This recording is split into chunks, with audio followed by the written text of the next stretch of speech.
Christian authority doesn't ignore political or material realities.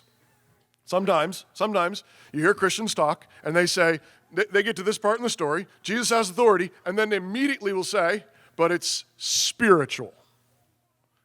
And I don't always know what is intended by that, but frequently what seems to be meant by that is in another realm.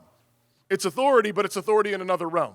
It's not, there's no direct acting. There's no direct action. There's no physical action to take place. Well, that is wrong simply because, guess what? Jesus did something very physical. He knocked over a bunch of tables. He drove a bunch of people out. He disrupted the temple for a day. Right? So it's very physical. He's using physical, material power. He knocked over tables. Right? But it also is spiritual because it's empowered by the Holy Spirit. It's doing the thing that needed to be done. So think about it for a second, parents. You've got a toddler that is kicking and screaming on the floor and, threatening to do things to you that you know would put him in jail. Right? And there's the toddler. And if you think your authority as a parent is purely spiritual, then you say, well, I heard, the Christians all say Christian authority is only spiritual. I can't do anything. I guess I'll pray. Lord, help my poor toddler. Now, of course, you should be praying. Of course, you should be praying. But the Bible also teaches that there's this great spiritual tool called a spoon. In fact, Proverbs says that there's this magical connection with his soul, and it's connected right to his back end. Right? It's a spiritual weapon. Okay? It's spiritual. Like, you will save his soul from Sheol. How do you save your son's soul from hell? Well, one part, it's not the only part, but one part is corporal discipline.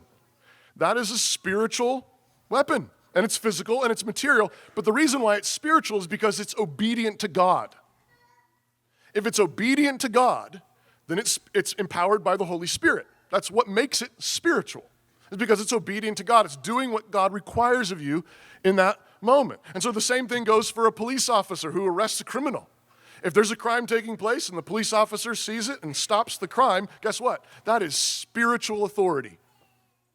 That is in the power of the Holy Spirit, obedience to God, stopping crime.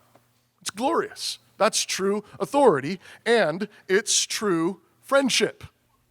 When you discipline the toddler and you deliver them from that sin, you've delivered them out of that sin. You've been a true friend to them. You've loved your child. You who are spiritual, restore such a one in a spirit of meekness. Right? That's not, Galatians 6:1 is not saying, so none of you can help anybody, sorry. None of you are spiritual. No, it means check your heart. Of course, in that moment, you could have the toddler screaming and you could lose your temper. And now you are making as big a mess as them. It's possible for you to use that authority in a fleshly way, but you need not.